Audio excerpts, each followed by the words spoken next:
기도합니다. 아멘. 자, 오늘은 누림과 눌림이란 주제를 가지고 말씀을 나누도록 하겠습니다. 그래서 먼저 여러분 성경 말씀 시간 없으니까 앞에 띄워놓을게요. 같이 읽어볼까요? 예수께서 같이 한번 읽어볼게요. 자, 시작. 너희가 나의 말에 머물러 있으면 너희는 참으로 나의 제자들이다.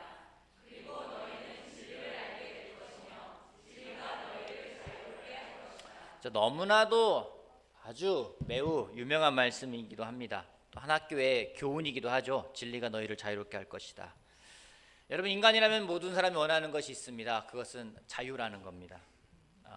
누리고 싶은 마음입니다. 여러분들은 눌려 지내십니까? 누리고 살고 계십니까? 여러분은 눌려 사십니까? 아니면 누리고 사십니까? 둘 다예요. 눌리는 부분도 있고 누리는 부분도 있고 그렇습니다. 인간이 자유를 원합니다. 인간이 진리를 찾습니다. 자유를 갈구합니다. 왜 사람들은 자유를 찾고 진리를 찾는 것일까요? 왜 찾는 걸까요? 저의 질문의 답은 항상 간단한 데 있습니다. 왜 찾는 걸까요? 왜 진리를 찾고 왜 자유를 갈구하는 걸까요? 답은 간단합니다. 없으니까요. 없으니까 찾는 거 아니겠습니까? 우리 인간 안에는 진리라는 것이 없습니다. 우리 인간에게는요, 자유라는 것이 없습니다. 우리 그런 질문 해보고 싶은 거예요. 여러분 자유로우십니까? 라는 질문하면은요, 나는 자유로워야 라고 말할 수 있는 사람이 과연 몇 명이나 될 수 있을까요? 말씀을 준비하면서 저한테 질문해 봤습니다. 김호야, 너는 자유로우니? 그 말에 제가 솔직히 답을 제대로 못하겠더라고요. 그래서 이 말씀은 개인적으로 여러분들을 위한 말씀이기도 하지만 또 저한테 하는 말씀이기도 하기 때문에 우리 모두가 같이 공감하는 설교가 됐으면 좋겠습니다. 성경은 예수님이 그럽니다. 우리에게 주고자 하는 것이 무엇인지 진리가 너희를 자유롭게 할 거라고 말씀하시면서 마지막에 예수님이 우리에게 주고자 하는 것이 무엇인지 우리가 눌려 지내는 삶이 아니라 우리에게 자유를 주고 싶어 하시는 거예요. 그러면은 우리가 이 자유를 어떻게 누리며 살 수 있을지 오늘 두 가지만 이야기하겠습니다. 첫 번째는요, 하나님에 대한 믿음이 필요하다는 겁니다. 하나님에 대한 믿음이 필요하다. 여러분, 이 말씀은 누구한테 하신 말씀입니까? 예수께서 자기를 믿은 유대 사람들에게 말씀하신 거예요. 믿지 않는 사람에게 말씀하신 내용이 아니라 믿는 사람에게 하신 말씀입니다. 우리는 살아가면서 실망할 때가 많이 있습니다. 주로 언제 실망하는지, 내가 믿었던 것이 진짜라 생각했는데 그것이 가짜일 경우에는 실망할 때가 있습니다. 저희 아내가 신혼여행을 가면서 저에게 딱 했던 말이 자기가 무엇인가 속았구나라는 생각이 들었다고 이야기를 했었어요. 왜냐면은 제가 어떤 말을 하잖아요. 어떤 말을 하면은 저 사람이 저렇게 말하는 데는 무슨 이유가 있겠지. 저 사람이 말하는 데는 저 뒷면에 무슨 의도가 있을 거야. 무슨 의미가 있을 거야. 그렇게 생각을 했는데 딱 결혼해가지고 신혼여행을 가는 그 와중에 비행기 안에서 이 얘기를 나눠보니까 이 사람이 말한 게 전부 다네? 이 생각이 드는 순간 자기가 속았구나라는 생각이 들었다고 그러는 거예요. 저는 개인적으로 얼마나 놀라운 남편인가 생각을 했습니다. 그 앞과 뒤가 똑같은 남편 아니겠어요? 액면의 전부인 모습. 근데 제 아내는 저 사람이 저렇게 말을 하지만, 저렇게 퉁명스럽게 말하지만 저 이면엔 뭔가가 있을 거야. 근데 있긴 뭐가 있습니까? 아무것도 없는 거죠.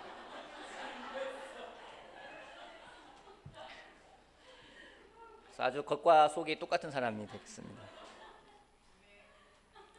근데 우리 그래요. 아무튼 세상에는요, 왜 우리가 세상에 실망하고 살아가는지는 우리가 가짜가 너무 많기 때문에 그래요.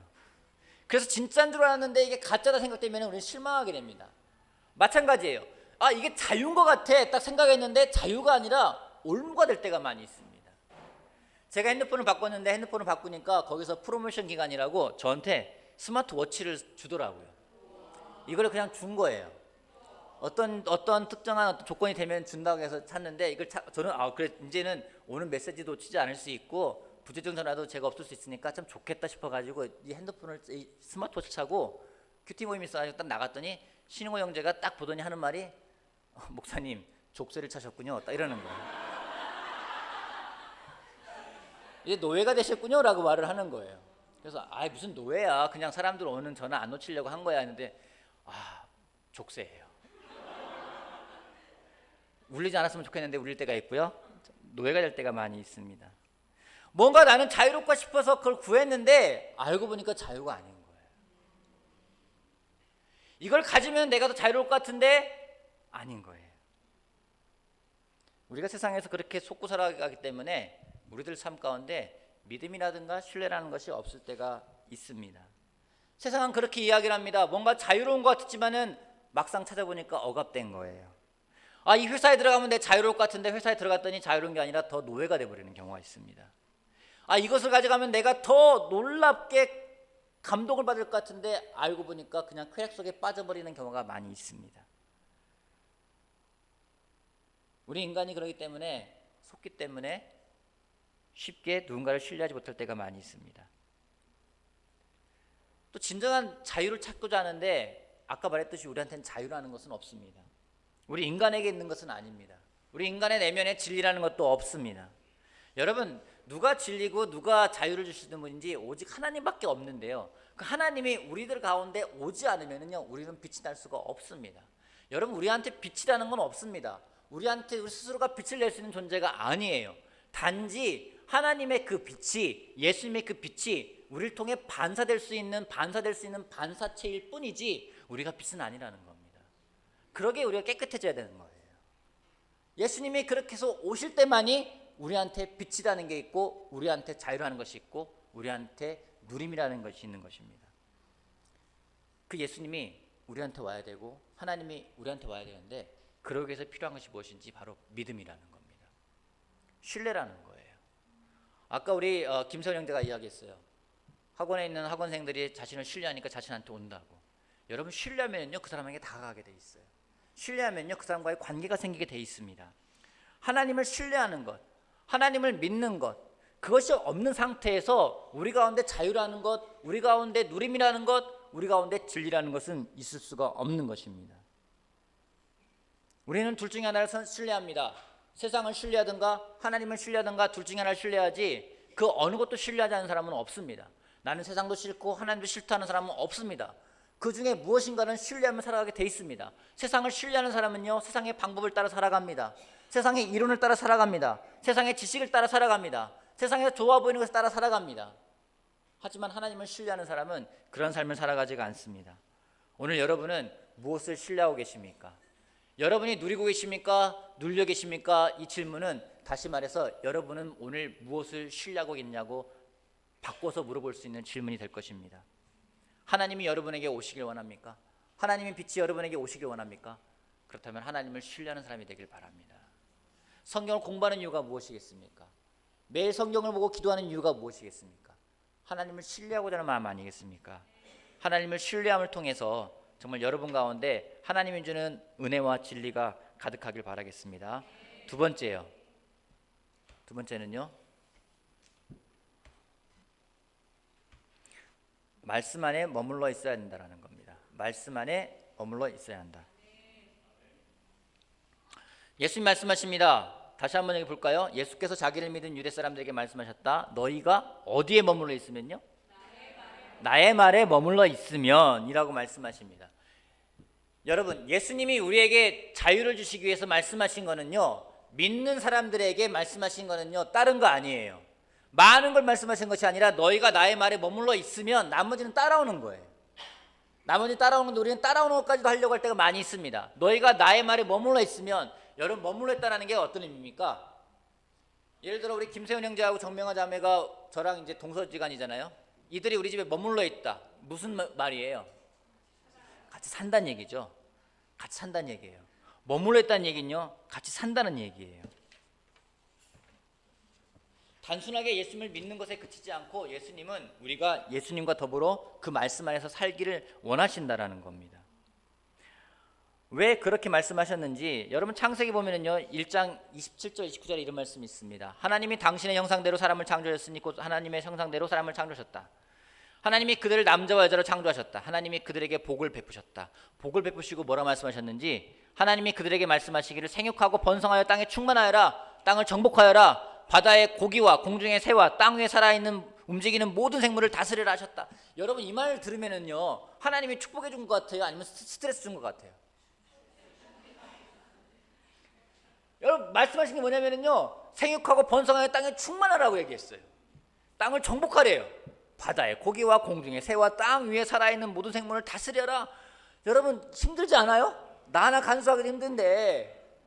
또 하나 볼까요? 2장 1절에 2장 이런 말씀이 있습니다. 주 하나님이 들의 모든 짐승과 공중의 모든 새와 새를 흙으로 빚어서 만드시고 그 사람에게로 이끌어 오셔서 그 사람이 그것들을 무엇이라고 하는지 보셨다. 그 사람이 살아있는 동물 하나하나를 이르는 것이 그대로 동물들의 이름이 되었다. 여러분 하나님이요 모든 동물들 만든 다음에 아담한테 끌고 와요. 얘가 뭐라고 부르는지 봐야 되겠다. 아담이 계속 이름을 지어줘요. 여러분 아담은 짜증났을까요? 기뻤을까요? 애 이름 짓는 것도요 얼마나 괴롭습니까? 여러분 아이 이름 줘본 적 있지 않습니까? 제가 저희 딸아이 이름을 짓는데 한나를 짓는데 이거 이름 짓기 위해서 얼마나 노력한지 모르겠어요. 제가 한번 말했지만은 저희 작은아버지가 예전에 철학원을 운영하셔가지고 작은아버지 찬스를 썼습니다. 작은아버지 이름 좀 좋은 거 있으면 알려주세요. 그랬더니 내가 기억부터 희읍까지 리스트 줄게 하면서 리스트를 보내주시더라고요. 그 중에 골라라 이러시더라고요. 저희 작은아버지가 그런 비결을 갖고서는 하셨던 것 같아요. 모든 철학원들이 그런 데이터를 가지고 하는 모양입니다. 하여튼간 그 중에서 이름을 고르는데 이름을 3개 4개 놓고서는 엄청 힘들었어요. 근데 아담에게 뭐라는지 모든 새, 모든 동물들을 다 데리고 오면서 다 보여주는 거예요. 뭐라고 부를래? 뭐라고 부를래? 여러분 이거 아담에게 스트레스의 짜증이에요. 근데 땅 위에 번성하고 충만한 것도 힘들고 모든 공중의 새를 다스리는 거 나 몸 하나 간수하는 것도 힘들어 죽겠는데 그걸 다 다스리래요. 스트레스가 아니라 아담에게는 기쁨이었어요. 아담에게는요 그 지루한 일이 아니었어요. 아담이요 기쁘게 불렀어요. 우리가 여기 이 구절에서 야 아담 힘들었겠다, 야 고생했네 이 생각 전혀 안 하거든요. 왜요? 하나님과 함께 있었기 때문에. 하나님이 만든 에덴 동산에서 하나님과 그가 함께 있었기 때문에. 우리가 하나님과 함께 있지 않고는요 우리 가운데 누림이라는 것은 있을 수가 없습니다. 세상은 우리를 유혹합니다. 더 가져야 돼, 더 배워야 돼, 더 가져야 돼, 더. 그럼 네가 누릴 수 있어라고 이야기를 합니다. 때로는 속입니다. 야 그 문제가 해결되면 네가 누릴 수 있을 거야. 제가 매번 속습니다. 제가 8월 달에 얘기하지 않았습니까? 9월 4일 날 이후로는 저는 자유로울 겁니다라고 얘기를 했어요. 주블리 끝나고 아리엘 간 다음에 나는 자유로울 거야. 웬걸요? 제가 그때 얘기하지 않았습니까? 제가 또 속는지 모르겠으면 또 속았어요. 지금은 또 속고 있어요. 어떻게 속는지 아십니까? 내가 11월 달 행사만 끝나면 자유로울 거야. 안 그럴 거예요. 왜 여러분 문제가 해결되면 누릴 수 있을 것 같습니까? 문제가 해결된다고 누릴 수 있을까요? 우리가 그런 삶을 살 수 있을까요? 여러분 문제가 해결된다고 누릴 수 있는 건 아닙니다. 문제가 있는 가운데도 누릴 수가 있습니다. 그 본을 보이는 사람이 있습니다. 누구냐면요 바울이에요. 바울은요 무슨 고난을 쇼핑하는 것처럼 쇼핑하지 않습니까? 가는 곳마다 돌 맞고 가는 곳마다 핍박받고 가는 곳마다 매 맞고 바울이 환영받은 것이 없어요. 하지만 그가 고난의 쇼핑에 연속했지만은 그가 말합니다. 나는 모든 것을 만족하는 법을 배웠다고 이야기하고 있어요. 그가 도대체 무엇을 했길래 하나님과 어떤 시간을 보냈길래 그가 어떻게 하나님과 머물렀길래 그는 그걸 배울 수 있었는지 성경은 이야기하고 있습니다. 같이 한번 읽어볼게요. 아무것도 염려하지 말고 같이 읽어볼게요. 시작.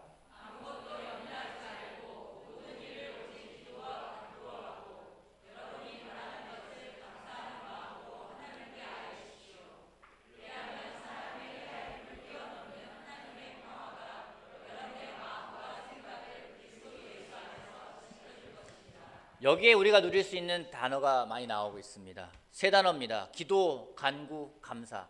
여러분 이 세 단어는요 똑같은 의미로서 기도의 형태입니다.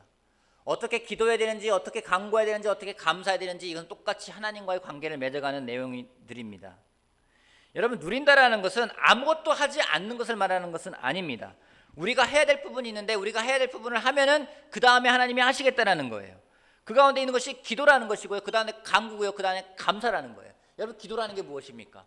기도라는 이 단어는요 다른 의미가 있는 게 아니라 내가 하나님과 함께 관계를 가져간다는 얘기예요. 관계가 있는 상태에서 여러분의 기도와 간구로라고 이야기 나오는데요, 내가 하나님과 관계가 있을 때, 하나님 안에 머물 때, 하나님과 함께 할 때 그때 간구할 수 있는 거란 얘기죠. 그런 간구할 수 있고 또 간구라는 것이 감사한 마음으로 아뢰 수 있게 된다는 겁니다. 하나님과 관계 없으면요 감사한 마음으로 아뢰 수가 없어요. 제가 제 아내한테 뭔가 부탁할 때가 있습니다. 아내와 같이 살기 때문에 때로는 제가 부탁할 때 감사한 마음으로 부탁할 때가 있어요.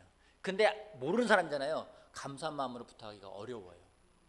그냥 형식으로 할 수 있을지 모르겠지만 진짜 마음에서부터 감사한 마음으로 무엇인가를 부탁한다는 것은요, 관계가 없을 때는 불가능한 것입니다. 오늘 여러분은 하나님과 어떻게 관계를 맺어가고 계십니까?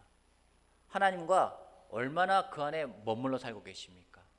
하나님의 말씀이 여러분 안에 얼마나 머물러 있습니까? 아니, 여러분이 얼마나 하나님 말씀 안에 머물러 살고 계십니까? 예수님은 약속하셨어요. 분명히 약속하셨어요. 너희가 내 말 안에 머물러 있으면. 요한복음 15장 10절 보면은요, 다른 말씀 나와 있습니다. 너희가 내 안에 머물러 있으면 너희들은 무엇이든지 구하라고 나와 있어요. 그러면 그대로 줄 거라고 이야기하고 있습니다. 여러분, 이제 4분기가 시작됩니다. 얼마 있으면 내일 모레면 10월 1일입니다. 올해 이제 3달밖에 안 남았습니다. 이번 주에 저희가 금식하며 기도하는 시간을 갖고 있습니다. 제가 밴드에다 올려놨습니다. 각자의 금식 시간이 나와 있고 각자의 기도 제목들이 올라와 있습니다. 여러분, 거기에 덧붙여서 제가 한 가지 일산 제자 그리스도 교회의 모든 제자들이 함께 기도해 주길 바라는 기도 제목 3가지를 올렸습니다. 여러분, 기도하실 때 꼭 같이 해주시길 바라고 싶어요. 2019년 10월에 준비된 행사가 많이 있습니다. 이 행사가 하나님의 은혜 가운데 잘 진행되고 마무리될 수 있도록 여러분 꼭 기도해 주시길 바랍니다. 다음 주부터 시작되는 이런 행사들이 또 2020년이 시작할 때 새로운 패밀리 그룹 인도자가 세워지길 바랍니다. 지금 여러분, 일산 제자 그리스도 교회에 인도자가 많이 필요합니다. 너무나 많은 인도자들이 필요합니다. 사람들을 돕고 사람들을 섬길 수 있는 인도자들이 많이 필요합니다. 여기 와 있는 지성인 형제하고 김세원 형제가 마음이 동한다면 인도자가 될 수도 있습니다. 또 하나 기도하는 것은 여러분, 2019년 4분기 안에 새로운 남자와 새로운 여자가 공부할 수 있게끔, 성경을 공부할 수 있게끔, 공부가 만들 수 있게끔 여러분 기도해 주시기 바랍니다. 우리가 정말로 하나님 안에서 누릴 수 있는 방법은요, 다른 게 없어요. 하나님 안에서 우리가 정말로 관계를 가져가지 않으면 누릴 수가 없습니다. 사탄은 계속해서 우리한테 이야기를 합니다. 사탄은 원래 거짓말장입니다. 우리가 못 누리게 해요. 우리한테 죄책감을 줍니다. 우리를 후회하게 만듭니다. 우리를 걱정하게 만듭니다. 우리를 불안하게 만들고 어둠을 생각하게 만들고 부정적인 생각으로 우리한테 주어진 것들을 누리지 못하게 말합니다. 성경은 이야기하고 있습니다. 아무것도 염려하지 말래요. 아무것도 염려하지 말고 모든 것 하고요. 여러분, 아무것하고 모든 것은 똑같은 단어예요. 아무것도 염려하지 말고 모든 것을 기도하라고요. 하나님에게 관계를 가져가는 데서 하나님께 구하라고 나와 있어요. 감사한 마음으로 해요. 우리 사탄이 속이는 거에 여러분 속지 않길 바라겠습니다. 사탄이 여러분이 속삭이는 거에 넘어가지 않길 바라겠습니다. 최선의 공격이 최선의 방어라는 말이 있습니다. 우리가 어떻게 눌림을 극복할 수 있는지 누림으로만 극복할 수가 있어요. 여러분, 저도 너무나 원해요. 하나님과 관계 가져가는 게 저는 요즘에 그런 숙제를 갖고 있습니다. 하나님과 누리는 것을 어떻게 기쁘게 누릴 것인가, 하나님과 관계를 가져가는데 어떻게 기쁘게 할 것인가. 제가 기쁘고 즐겁게 하고 싶어요. 우리 모두가 다 그렇게 하길 바라겠습니다. 여러분, 형제 자매들과 같이 시간을 보낼 때도 여러분 기쁘게 보내시길 바랍니다. 의무감, 책임감을 떠나보자고요. 우리가 크리스찬 되면서 많은 의무감도 생깁니다. 어제도 레연이랑도 공부하는데 레연이도 그 얘기를 해요. 뭔가 책임감이 느껴진다고. 여러분, 좋은 의미일 수도 있겠지만은요, 우리가 그런 것을 갖기를 하나님 먼저 바라시는 게 아니라 우리가 하나님 안에서 관계를 순수하게 즐기기 원한다는 거죠. 어느덧 우리가 머리가 많이 커져 버렸어요. 책임감이 많아졌어요. 그렇기 때문에 하나님이 주시는 것들을 누리지 못하고 그 안에서 또 무엇인가를 만들어가려 할 때가 많이 있습니다. 이 4분기에 그걸 버려보자고요. 정말 하나님과 기도하는 가운데, 하나님 말씀 안에 빠져있는 가운데 정말 하나님이 주시는 그 누림이 무엇인지를 우리가 경험할 수 있다면, 여러분 너무 기대가 되지 않습니까? 정말 그 누림이 어떤 것인지 너무 기대가 되지 않습니까? 그 누림을 가지고 정말 4분기에 하나님께 정말 기도와 간구와 감사함에 흠뻑 빠져있는 그런 4분기가 되어지기를 제가 다시 한번 여러분에게 바랍니다. 그래서 진정 눌려 지내는 삶이 아니라 누림의 삶을 살 수 있는 우리들 한 명 한 명이 되기를 바라겠습니다. 마치겠습니다.